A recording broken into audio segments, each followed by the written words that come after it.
A very good evening to each one of you. This is Digant Chaudhary and I welcome you to DLC Devashish law classes के इस platform पे मैं आप सभी का स्वागत करता हूं। ऑल इंडिया बार एग्जामिनेशन का एडिशन है 19th, एग्जामिनेशन डेट है 22 दिसंबर और डेट ऑफ रजिस्ट्रेशन है 15th of November. If any of you has not still registered, kindly do so immediately. आज का टॉपिक है landmark judgment with respect to constitution. Friends, constitution is one such topic या one such subject जहां पे जो questions पूछे जाते हैं they comprises of conceptual questions as well as judgment questions from landmark judgments. तो मेजर चंक ऑफ क्वेश्चंस जो constitution of India में पूछा जाएगा they will not come from your bare acts. For that you need to have a sharp view with respect to landmark judgments and with respect to conceptual questions. Conceptual clarity के लिए आपको static polity भी पढ़नी पड़ेगी और static legal GK भी पढ़नी पड़ेगी कॉन्स्टिट्यूशन के संबंध में. क्वेश्चंस माइट कम कि what is doctrine of severability, what is doctrine of pith and substance, what is this, what is that, what how many kinds of writs, what is the meaning of a particular writ, right. These kinds of questions might come. इनके जवाब आपको bare act में मिलने वाले नहीं है. Constitution 10 number का है, उसमें आपके लैंडमार्क जजमेंट्स भी हैं, क्वेश्चंस भी हैं, सब कुछ है, राइट. तो आपको ऐसे पोर्शंस को टैकल करने के लिए so as to help everyone out of you and also so as to endorse our particular material, जो हम मटेरियल अपने क्रैश कोर्स में जो कि आपको नीचे दिख रहा होगा 5th of November को प्रोड्यूस करने वाले हैं. 5th of November से हमारा बैच नंबर 2 स्टार्ट हो रहा है, 2.0 स्टार्ट हो रहा है, जो कि after completion of first batch हमने सेकेंड बैच स्टार्ट किया है. Keeping in mind the postponement of the date, right, we have included each and everything and we are guaranteeing you कि इस मटेरियल को मार्केट में कोई बीट शायद नहीं कर पाएगा. Not with respect to the quantity of material, because I can myself give you so much of material that you cannot exhaust it for the purpose of any exam. आप नहीं कर पाओगे खत्म. Material is available everywhere, but we have sought out this material keeping in mind the PYQs, keeping in mind the exam pattern, the shift in exam pattern from the year 2023 onwards. जो 18th exam था जिसमें 52% बच्चे fail हो गए थे, उन सबको सोच विचार के मटेरियल कंप्राइज किया गया है. जो मोस्ट लैंडमार्क इंपॉर्टेंट जजमेंट्स हैं जो पूछे जा सकते हैं, मोस्ट प्रोबेबल हैं, उन सबको सोच के मैंने आपके लिए कंपाइलेशन लाया हूँ. Kindly assess this material, go back to the PYQ, see for yourself if you are able to solve your questions based on this. There might be questions, 1 or 2 questions you might say कि sir ये तो आपने इसमें डाले ही नहीं, ये material का part ही नहीं है. तो there might be reason because some of the questions you need to miss also. आप सब कुछ कवर नहीं कर सकते. आपका बेस अच्छा होना चाहिए तो आप बाई एंड लार्ज सब कुछ कवर कर लेंगे, आप एलिमिनेशन से जीत जाएंगे. But that should be your goal. You should know what not to read and how much to read in order to clear these kinds of qualifying exam. On this note, I am going to start with our lecture. Lecture में judgments जो constitution में पूछे जा सकते हैं उनकी पूरी एक लिस्ट है. उन्हें कैसे याद करना है उसका तरीका भी है. जो राइट हैंड साइड पे आप देखोगे, लेफ्ट हैंड साइड पे मैंने सारे जजमेंट्स के नाम लिख रखे हैं. I have enlisted all the names of the judgment. I have enlisted given them the header. जैसे प्रियम्बल से मैंने सिर्फ 3 जजमेंट इंक्लूड करे हैं, राइट. स्टैटिक जी के इसमें इंक्लूड नहीं है कि 42nd अमेंडमेंट से कौन से वर्ड इंक्लूड करे गए, व्हाट ऑल वर्ड्स वे are added by the 42nd amendment act. I have only included the most important landmark judgment with respect to preamble. Similarly आप नीचे जाएंगे तो देखते जाएंगे कि आर्टिकल 12 के केसेस हो गए, फिर आर्टिकल 13 के केसेस हो गए, जैसे डॉक्ट्रिन ऑफ सेवरेबिलिटी है, तो इनसे ये क्वेश्चन हैं. ऐसे क्वेश्चन पूछे जा चुके हैं already. All you need to do is take a printout of this. This is available free of cost as our demo lecture या फिर demo material for judgments. ये हमारे DLC का जो प्लेटफॉर्म है, आपको कुछ नहीं करना है, आपको टेलीग्राम पे जाना है, राइट. टेलीग्राम पर जाके आपको टेलीग्राम पर जाना है. टेलीग्राम पर जाके आपको देवाशीष लॉ क्लासेस DLC पर जाना है. DLC हमारा चैनल है.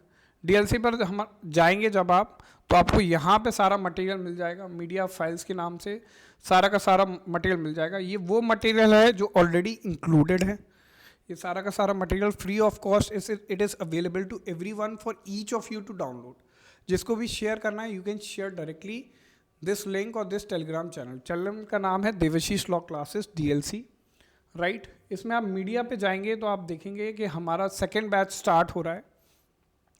That is 4th of November but the actual that is 5th of November। 5th of November से आप नीचे दिए गए नंबर पे हमें कॉल करके एनरोल कर सकते हैं। On that note I will directly come to my class today और सेशन टुडे।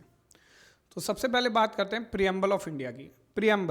प्रियम्बल जो कॉन्स्टिट्यूशन में है, जिसको ऑब्जेक्टिव रेजोल्यूशन कहा गया है, पंडित नेहरू ने इसे इनकॉर्पोरेट किया था। यहाँ से 3 केसेस आते हैं। From these 3 cases will come. First case is in रे बेरूबरी केस, 1960 का ये केस है। It has categorically held that preamble is not a part of the constitution. इतना ही पूछा जाएगा। इन रे बेरूबरी क्या केस था, उसके फैक्ट क्या थे, बेंच कितनी थी, डाइसेंटिंग ओपिनियन किसका था, इश्यूज क्या थे, ऑर्बिटर डिक्टा क्या था, रेशियो डिसाइडेंडी क्या था। This will not come in the exam. The only thing that will come in exam is in which case it was held that preamble is a part of the constitution or preamble is not the part of the constitution। तो ये 2 cases आपको साथ में याद रखने हैं। इन रे Berubari case 1960 का केस है। In it was stated that preamble is not a part of the constitution। preamble को constitution का पार्ट नहीं माना गया था। it was only said that goals and aspirations of the constitutional framework forefathers can be gathered from the preamble but it is not a substantive part of the constitution। सिर्फ objective बताता है कि what is the objective of the constitution, बस। केशवानंद भारती में this particular position was overruled and Kesavananda Bharati case which is a case of 1973, the most landmark judgment in Indian history. 13 bench का ये judgment था। Categorically stated that preamble is a part of the constitution। whatever is stated in the preamble by and large constitute the basic structure doctrine भी इसी case से दी गई थी। constitute the basic structure of the constitution which cannot be violated, which cannot be repealed, which cannot be abrogated। ये सब इसमें बोला गया था। जो कीवर्ड यहाँ से आएगा कि preamble is a part of the constitution, ये बोला गया था केशवानंद भारती में। is not a part of the constitution ये 13 साल पहले बोला गया था इन रे बेरूबरी केस में, जिसको ओवर रूल किया था केशवानंद भारती केस में। तीसरा केस है SR Bommai versus union of India. Supreme court held that secularism is the basic feature of the constitution. Secularism, धर्मनिरपेक्षता, सर्वधर्म समभाव, the idea of secularism constituted, जो कि 42nd अमेंडमेंट एक्ट से जोड़ा गया था in the constitution of India. In the preamble of India the word secularism was inserted, right. तो उसके बारे में रूलिंग दी गई थी SR Bommai versus union of India. 1994 का ये जजमेंट है। In this case it was stated that secularism is the basic feature या फिर basic constitute the basic structure of the constitution. Article 12 पे आते हैं, अगला हेडर। आर्टिकल 12 में definition of the state is provided, right. In that definition of state, the most controversial words, the words that is most interpreted by the Honorable Supreme Court of India is the word local or other authorities। So what is the meaning of other authorities? अगर कोई particular institution other authorities के domain में आ जाएगा, then a particular writ petition can be filed under Article 32 and 226 of the Indian Constitution with respect to violation of fundamental rights against them। So for filing for maintainability of a writ, it is essential that a particular institution is a state, क्योंकि state के खिलाफ ही आप fundamental rights अपने मांग सकते हैं। तो that is the essentiality, right। अब पहला केस आ गया, इसमें बहुत सारे केसेस थे। वो सारे केसेस अपन को याद नहीं करने, जो मोस्ट लैंडमार्क हैं वो अपन को याद करने। जैसे Ajay Hasia versus Khalid Mujib, conditions of the state दी गई थी। तो 6 कंडीशंस उन्होंने वहाँ पे बताई थी कि स्टेट के लिए क्या क्या चाहिए, या फिर वो गवर्नमेंट ऑफिस हो या फिर कंट्रोल्ड बाय गवर्नमेंट हो, मोनोपोली हो किसी एक पर्टिकुलर सेक्टर में, right. So there should be direct control and supervision of the state यानी गवर्नमेंट ऑफ इंडिया। तभी वो सारी कंडीशंस को अगर फुलफिल कर रहा होगा तब अपन बोलेंगे कि a particular institution is a state और it's not a state. Naresh versus state of Maharashtra में बोला गया था कि judiciary is not a state. अब बेसिक आप बात समझे कि इफ अगर कोई फैसला दिया जा रहा है, if any judgment is given, then in that case it can not be said that a particular judgment is violating a fundamental rights, वरना अपना पूरा जस्टिस सिस्टम ही कोलैप्स हो जाएगा। if we go on that point. So as far as judicial decisions are concerned, as far as when judiciary is acting judicially, in those cases it is not a state. Judiciary is not a state. जब वो administrative function करें, suppose they are firing a particular staff of court, then in those cases it could be said that judiciary is a state, and if it violates fundamental right, then a writ petition can be filed in that particular respect. या फिर मान लीजिए कोई competitive exam किसी judiciary का exam कराते हैं and there are some discrepancy with respect to that exam, date of exam, number of questions, wrong questions, correct questions, in those cases also a writ petition can be filed. तो AR Antulay versus RS Nayak में बोला गया for administrative action judiciary is a state. तो मैंने already highlight कर दिया not और is a state में. So you need to just remember these lines. Questions will directly come from these particular lines only. इसके बाहर से क्वेश्चन नहीं आ रहा है. अब आर्टिकल 13 में आइए, डॉक्ट्रिन ऑफ सेवरेबिलिटी. सेवरेबिलिटी क्या है? आप आर्टिकल 13 का सब क्लॉज 1 और सब क्लॉज 2 जब पढ़ेंगे तो आप पढ़ेंगे to the extent of contravention या to the extent of inconsistency. तो वो जो चार वर्ड है ना, to the extent of inconsistency और to the extent of inconsistency या फिर वायलेटिव, तो उसको अपन बोलते हैं सेवरेबिलिटी. उतना पोर्शन जितना आपका वायलेट करा उसे हटा दिया जाए तो what ever remains constitute a valid law. तो उसके 4 केसेस मैंने इंक्लूड करें. एक है गोपालन versus state of Madhya Pradesh, very first case. State of Bombay versus FN Balsara, RMDC versus union of India, और किहोता होलोहान वर्सेस जाइचिलू. अब इनमें से आप याद करने पड़ेंगे आपको. This is just something which you need to remember कि आर्टिकल 13 में सेवरेबिलिटी आएगा तो इन चारों ऑप्शन में आएंगे. एक 1/4 option will be given which is not a state. In that condition you need to eliminate. So you need to remember all these 4 cases because all these 4 cases are important. Doctrine of eclipse क्या है? 13(1) में pre constitutional laws में, if suppose today constitution comes and the existing laws it declares that suppose existing laws जैसे Indian penal code या Indian contract act है, they came before the commencement of the constitution which only came into force in 1950. तो 1950 से ऐसे laws जो violet कर रहे होंगे फंडामेंटल राइट्स से, उन्हें जब कोर्ट डिक्लेयर करेगा कि they are no longer operative, तब तक वो ग्रहण में चले जाएंगे, एक्लिप्स में चले जाएंगे. And the moment parliament passes a law that they are valid, then the eclipse will be separated. तो उसको बोलते हैं अपन डॉक्ट्रिन ऑफ एक्लिप्स. जो मोस्ट लैंडमार्क जजमेंट है which you need to remember and which is asked again and again is Bhikaji Narayan Das versus state of Madhya Pradesh, right. Deepchand versus state of UP, another important case. इसमें बोला गया था पोस्ट कॉन्स्टिट्यूशनल लॉ यानी 13 sub clause 2 applicability होगी, तो इसमें बोला गया था कि नहीं एप्लीकेबल होगा. Doctrine of eclipse is not applicable to 13 sub clause 2 या फिर post constitutional law. State of Gujarat versus Ambica mills में बोला गया था नॉट एप्लीकेबल टू सिटीजन्स, पर इस केस में बोला गया था इसको ओवर रूल करते हुए कि इन state of Gujarat versus Ambica mills even for post constitutional law doctrine of eclipse is applicable. बस सिटीजन्स के लिए एप्लीकेबल नहीं होगा, पर्सन्स के लिए होगा. Doctrine of judicial review. अब जुडिशियल रिव्यू का पूरा कॉन्सेप्ट मैं आपको ऑलरेडी डिस्कस कर चुका हूँ. सेक्शन आर्टिकल 13 सब क्लॉज 1 और सब क्लॉज 2 में इसकी जो बेसिक फ्रेमवर्क है मौजूद है. The very first case which discussed the doctrine of judicial review was the case of Marbury versus Madison. 1803 का केस है, US का केस है, राइट.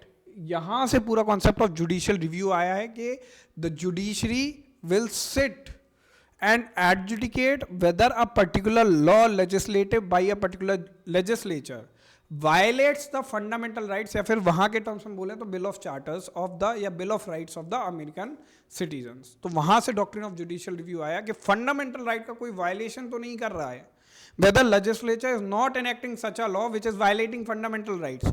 तो यही जो पूरा कॉन्सेप्ट है ना, whether any act is constitutional or unconstitutional, whether it is ultra virus or intra virus, ये जो चेक करने की प्रक्रिया है इसको अपन बोलते हैं judicial review. This is called judicial review.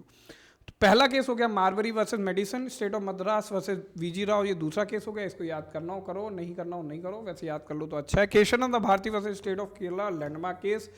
L Chandra Kumar versus union of India. इसमें बोला गया था कि basic structure of the constitution का पार्ट है judicial review. Judicial review constitute basic structure of the Constitution. This was said in L. Chandra Kumar versus Union of India. Right? आगे बढ़ते हैं. आर्टिकल 14 पे आते हैं. आर्टिकल 14 क्या कह रहा है? वेस्ट बंगाल वर्सेस अनवर अली सरकार सबसे पहला केस है. इसमें बोला गया this article combines the English doctrine of rule of law. तो सबसे पहले बोलना है कि rule of law is provided in which where rule of law is provided under article 14 of the constitution. Rule of law किसके द्वारा दिया गया था? A.V. डाइसी सर के द्वारा. 3 रूल थे. Equality before law, supremacy of the law and constitution is the ordinary framework of the law made by the legislature. जो second rule है उसके हिसाब से आर्टिकल 14 लिखा गया है. And equal protection of the 14th amendment of the American constitution. तो यहाँ पे आर्टिकल 14 के 2 पार्ट हैं. इक्वालिटी बिफोर लॉ या रूल ऑफ लॉ से, English origin, and equal protection of law आया 14th अमेंडमेंट से अमेरिकन कॉन्स्टिट्यूशन. तो article 14 is the culmination of both UK and US laws. Right. Indira Nehru Gandhi versus Rajnarain. Rule of law embodied in article 14 is the basic structure of the constitution. Basic structure कहाँ से आया? Kesavananda Bharati case से आया. Now rule of law embodied in article 14 of the constitution, equality before law, is the basic structure of the constitution. ये बोला गया Indira Nehru Gandhi versus Raj Narain. E.P. Royappa versus state of Tamil Nadu 1974 का case है. Most landmark case with respect to article 14. पूरी जो debate थी intelligible differentia, reasonable Nexus, वो सब खत्म कर दी. एक नया इंटरप्रिटेशन लाया, एक नया युग, एक नया इंटरप्रिटेशन को जन्म दिया इस पर्टिकुलर केस में आर्टिकल 14 के अंदर. E.P. Royappa versus state of Tamil Nadu and other. Justice P.N. Bhagwati ji ने उनका जजमेंट दिया था. Honourable justice P.N. Bhagwati ji. Quality, equality, ये ई है यहाँ पे, क्वालिटी लिखा है. It is equality. Equality is a dynamic concept. मतलब ये चेंज होता रहता है with time, with many aspects and dimension, and it can not be cribbed, cabined and confined. Directly ये स्टेटमेंट आएगा आपके लिए. Directly they will ask, they will seek an explanation for this. वो डायरेक्टली इसे court में रखेगा, वो बोलेंगे it was stated in which case. तो आपको बोलना है E.P. रोयप्पा. डायरेक्टली ये पूछा जाएगा. This is the most landmark case with respect to article 14. With traditional and doctrinal limits, from a positivistic point of view, equality is antithetic to arbitrariness. ये 3 word, antithetic to arbitrariness, ये directly पूछ लिया जाएगा. तो you have to just remember these. फिर Chiranji Lal versus union of India. Single individual may constitute a class. अपने आप में it's a shocking statement that even a single individual, if the differentiation is intelligible, if you can justify the differentiation, तो वो भी अपने आप में क्लास मानी जाएगी. and a separate law or law can deal with him separately. तो this was said in Chiranji Lal versus union. आपको सिर्फ याद इतना सा करना है, single individual may constitute a class. Name of the cases Chiranji Lal versus union of India. Kesavananda Bharati versus state of Kerala. Rule of law is basic structure of the constitution. ठीक है.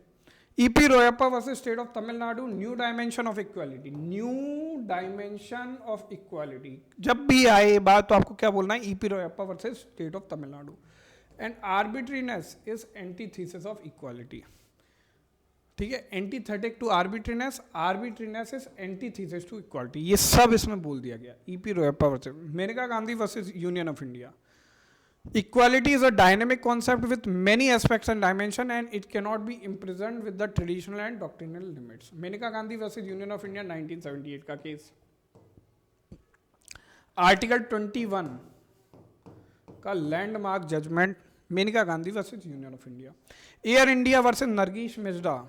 The court held that termination of service, किसी को नौकरी से निकाला गया on pregnancy. The reason was that the woman was pregnant, she was an air hostess, was manifestly unreasonable and arbitrary and was therefore violative of article 14.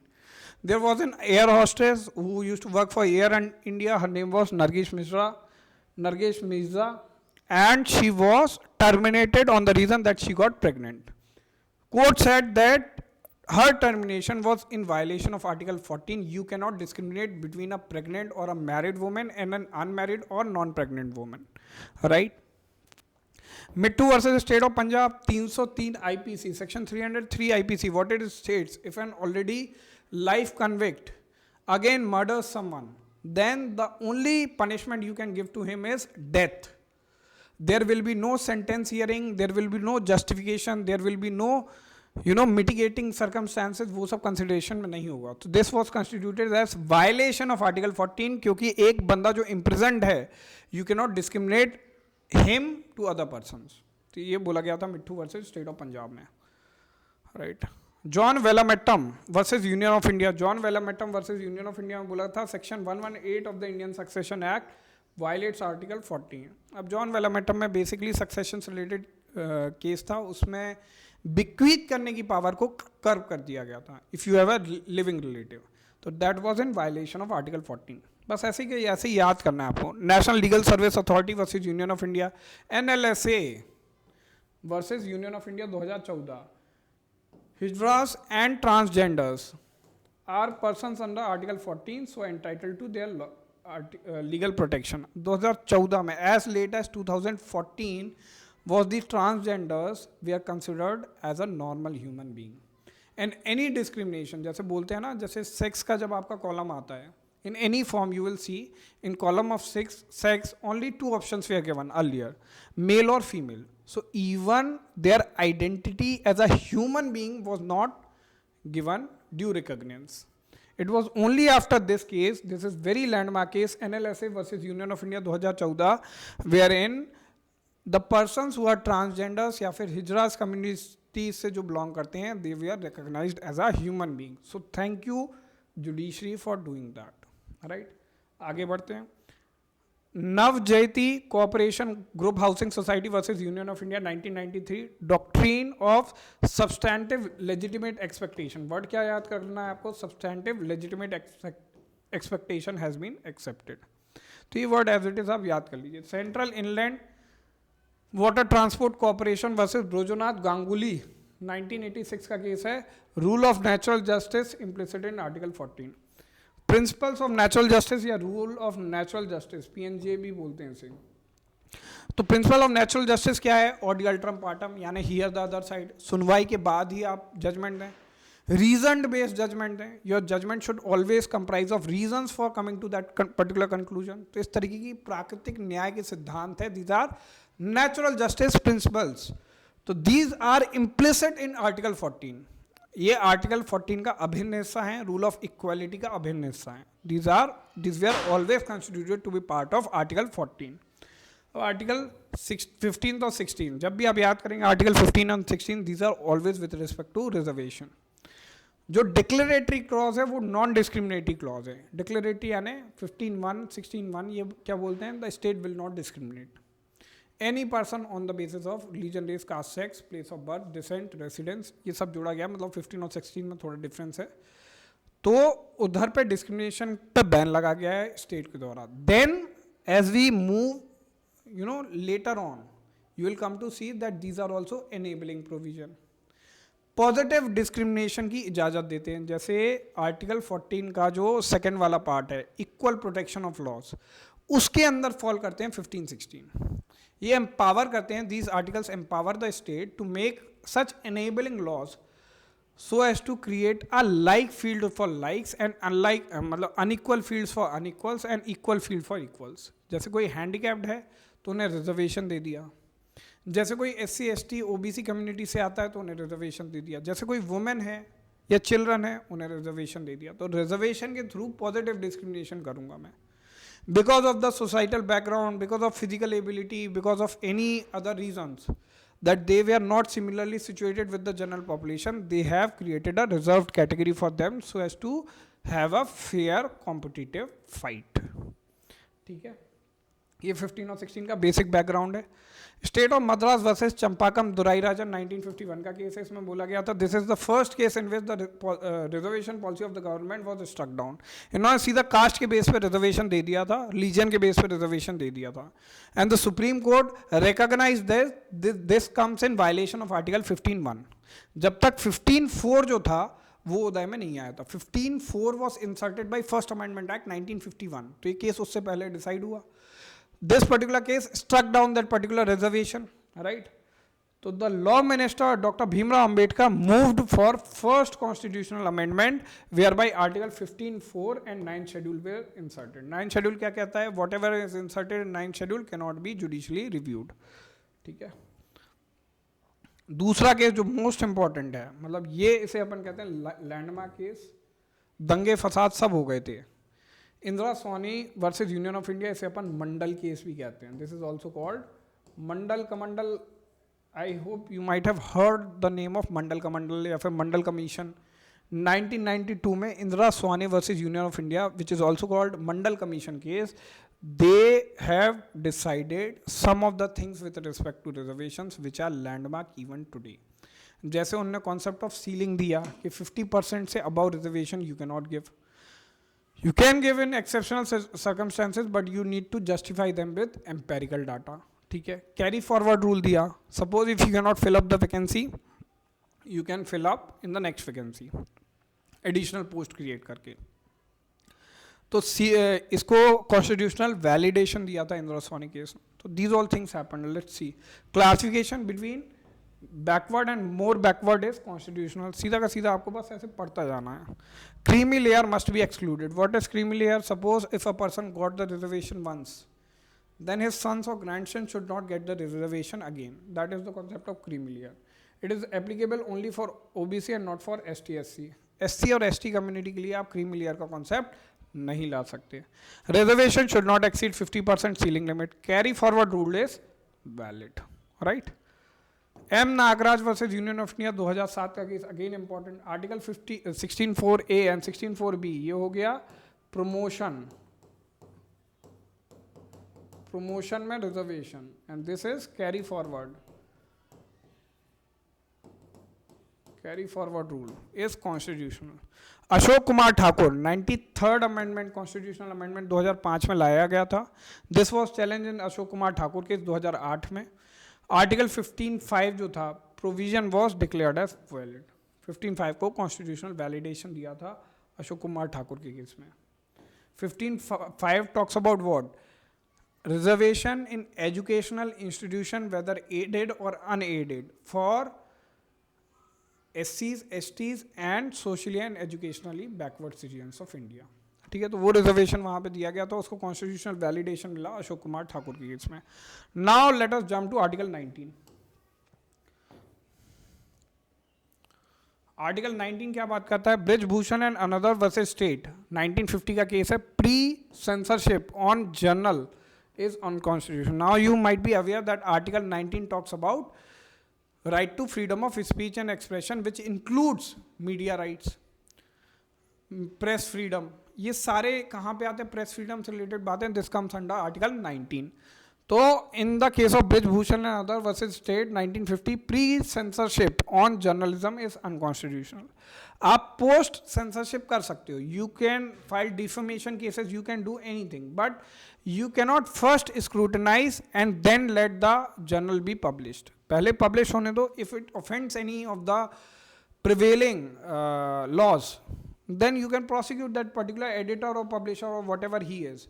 But पहले से बैठ के आप पेपर नहीं पढ़ोगे और फिर बोलोगे अच्छा इसमें से ये हटा दो, इसमें से ये जोड़ दो। You can not do that, right. Romesh Thapar versus state of Madras, landmark case, press freedom से रिलेटेड। सर्कुलेशन ऑफ न्यूज़पेपर पे बैन लगा रहे थे या उसे किसी तरीके से कर्टेल करने की कोशिश कर रहे थे। This was declared unconstitutional in Romesh Thapar versus state of Madras. Sakal papers limited versus union of India, newspaper की जो साइज है या फिर एरिया ऑफ एडवर्टीजमेंट है उसको आप कम नहीं कर सकते, उसकी प्राइस को कम नहीं कर सकते, उससे रिलेटेड केस लैंडमार्क जजमेंट है। आगे बढ़े, Bennett Coleman and company versus union of India, number of pages को कम करना चाह रहे थे न्यूज़पेपर के, तो this was again declared unconstitutional. बस आपको ऐसे याद करना है। हमदर्द दवाखाना versus union of India, every advertisement is not part of speech, for example effect of medicine is like a magic. हाँ, ऐसा आप एडवर्टीजमेंट नहीं कर सकते, this is not a part of free speech. But commercial advertisement, इस case में तो बोला गया था कि commercial advertisement is not a part of freedom of speech and expression, but later on this was overruled. अब कमर्शियल एडवर्टीजमेंट भी constitute करती है आर्टिकल 19 का part of freedom of speech and expression. Bijoe Emmanuel versus state of Kerala, कुछ नहीं हुआ था, आपको केस याद रखना है, पर this is very important case, right. Bijoe Emmanuel versus state of Kerala 1986, इसको नेशनल एंथम केस भी बोलते हैं। पीपल वे standing, Bijoe Emmanuel came from a community which was Jehovah's witness. In their particular religion it was a practice कि आप गाना नहीं गाएंगे या फिर किसी और पर्टिकुलर फ्लैग या फिर नेशन या रिलीजन को एलिजियंस नहीं देंगे एक्सेप्ट फॉर जेहोवा विटनेस, उनके रिलीजन में ऐसा बोला गया था. तो that particular person simply stood up in respect and did not sang the national anthem. He was expelled from the school. Supreme Court said that this expulsion was wrong because he stood up although he did not sang. So the right not to speak is also comes under Article 19, freedom of speech and expression. Landmark case. Freedom of speech includes right to silence. ठीक है. Union of India versus Association for Democratic Reform. ADR. ठीक है, union of India versus association for democratic reforms. Supreme court held that right to vote is a fundamental right. So voters have a right to know. क्या है important इसमें? Right to know. आपने देखा होगा ना कि सब लोग डिक्लेयर करते हैं through affidavits that I have these many criminal records, I have these many assets, I have these many income, I have these many properties. तो वो सब कहाँ से आया? 2002 के केस के बाद union of India versus association of democratic reform. Every voter has the right to know about his candidates. Candidate bound to submit affidavit regarding education, income and crimes cases. अब right to property. Article 19(1)(f), Article 19(5), right to property has been abolished by 44th Constitutional Amendment Act in 1978 by Janata Party. The Prime Minister was Morarji Desai from Gujarat. By this amendment, Article 31 was also omitted and 300 was inserted. So now right to property is a constitutional right. ये पूरा का पूरा मैंने ऐसा डाल दिया because I thought this was important. अब आ जाते हैं अपन 20 पे. आर्टिकल 20. आर्टिकल 20 क्या है? आर्टिकल 20 3 क्लॉजेज में डिवाइडेड है. क्लॉज 1 है ex post facto law, clause 2 है डबल जियो पार्टी का रूल और क्लॉज 3 है right against self incrimination. So all these 3 are fundamental with respect to your liberty. तो लिबर्टी से रिलेटेड क्लॉजेज हैं, these are very essential. Right, article 20 empowers you very much in case you are prosecuted and punished in those cases. तो 21 में क्या है? मरू Ram versus union of India and others, very important landmark case.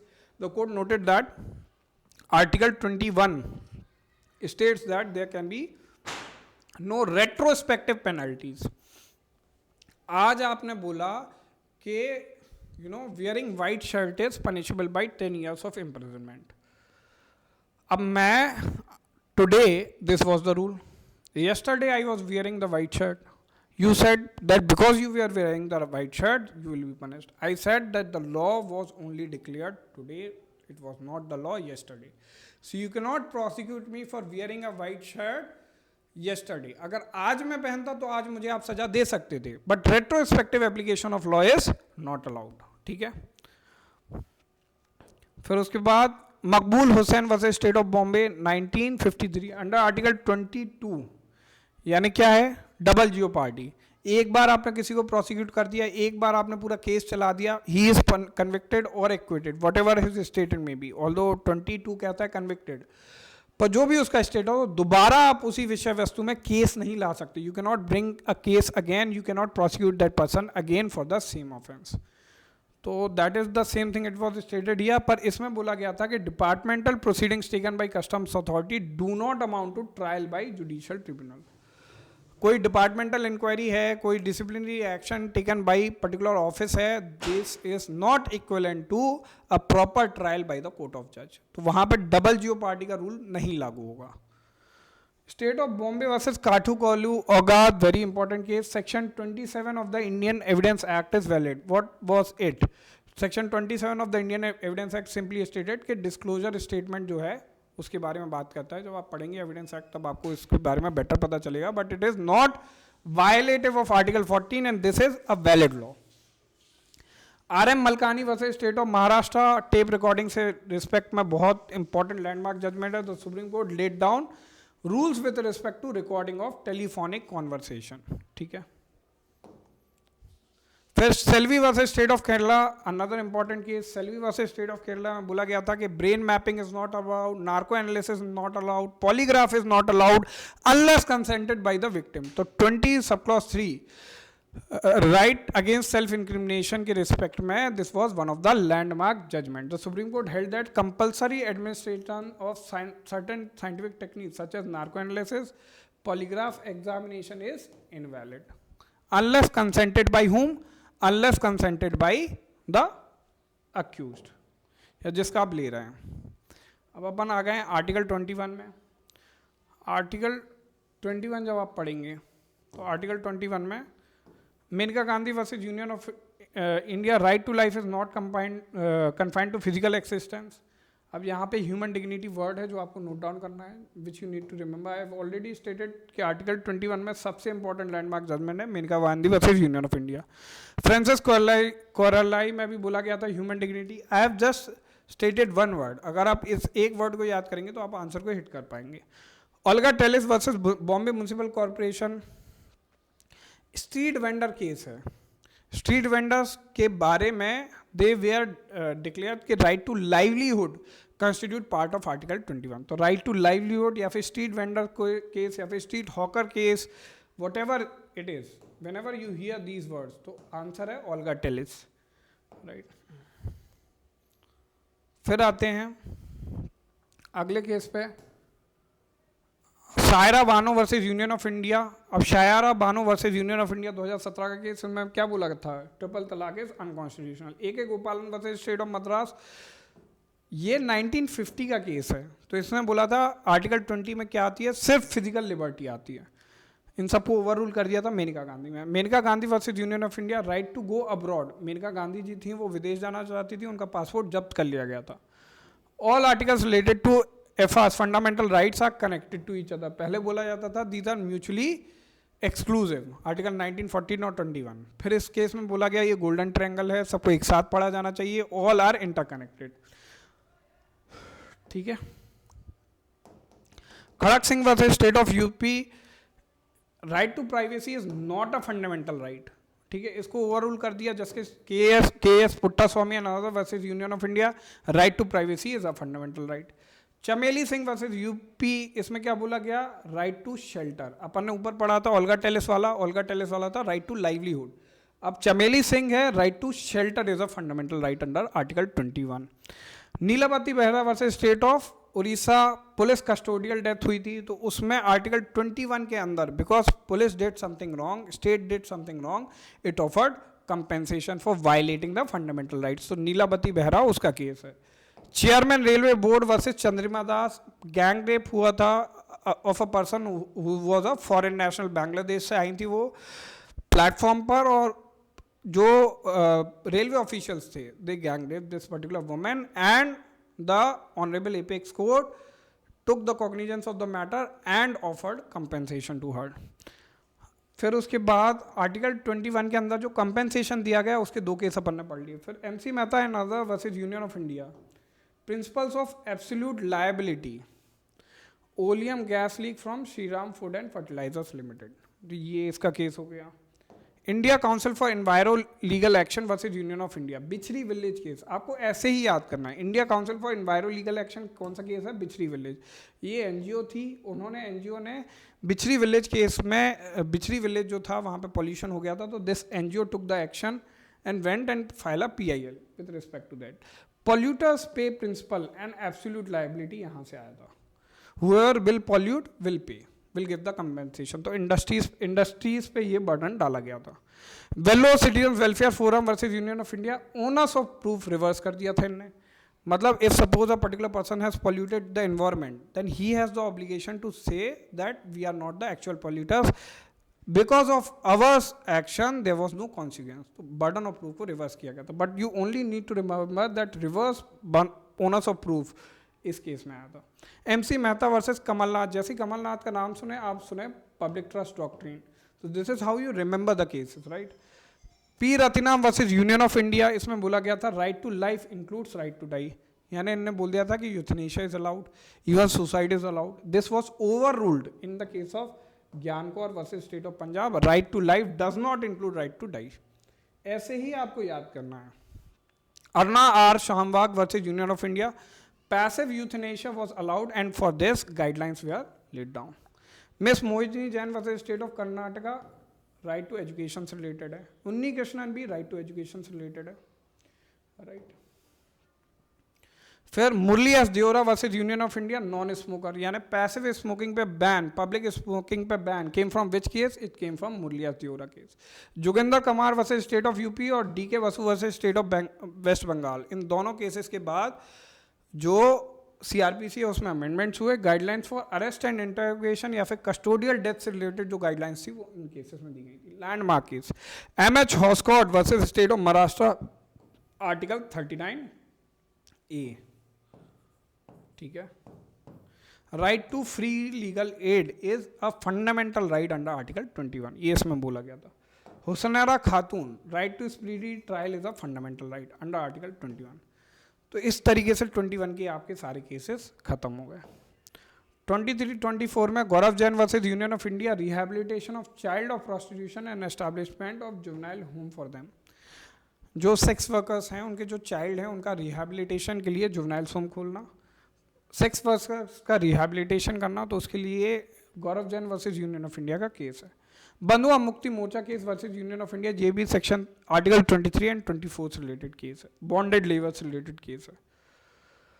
Article 25 से 28 right to religion, Kesavananda Bharati versus state of Kerala, secularism is the basic structure of the constitution, India is a secular state in which there is no state religion. SR Bomai versus Union of India, secularism is the basic state, reiterated what was stated in Keshavananda Bharti case. फिर Ismail Faruqi versus Union of India and others, demolition of Babri Masjid case. Doctor Ismail Faruqui, तो उसमें बोला गया था equality in matter to religion to all individuals, हर individual के पास equality of religion होना चाहिए in matters of religion. Mohammad Hanif Qureshi versus state of Bihar, slaughter of cows on Bakrid day, this practice is not the essential part of the religion, ये आपके religion का essential part नहीं है. Mohammad Hanif Qureshi versus state of Bihar. Mohammad Ahmad Khan versus Shah Bano Begum, maintenance to Muslim women, ये इसका case हो गया. With that I think that all the major questions which can come from the Constitution of India, which you can remember and which are most probable for the purpose of this examination, are covered. Again, let me remind you that our new batch is starting on 5th of November. All you need to do is call on this number or WhatsApp us or text us on this number that you want to join the course. The fees is $499. Regular classes will be held every day live from 8 to 10. ये material bare act का text का highlighted text का material, other than that जो conceptual notes होंगे वो notes, ये तीनों मिला के एक मटेरियल मैं आपको दूंगा which will help you clear the exam. रोज़ मैं क्लासेस लूँगा, PYQ फ्री में चल रहे हैं, 12:30 बजे से रोज़ लाइव जाता हूँ, that you can watch. So this is all offered at the cost of $499. I hope this video was informative to you. If you like the video, right, if you liked our content, then you can like this video, you can subscribe our channel, you can subscribe DLC on Telegram, you can share this video with all the aspirants who are currently aspirants of All India Bar Examination, and whatever fear they might have with respect to this examination will be cleared by us. On this point, I thank you all for joining us, for tuning with us today, right? Continue, keep watching us, keep supporting us, keep liking DLC. Thank you.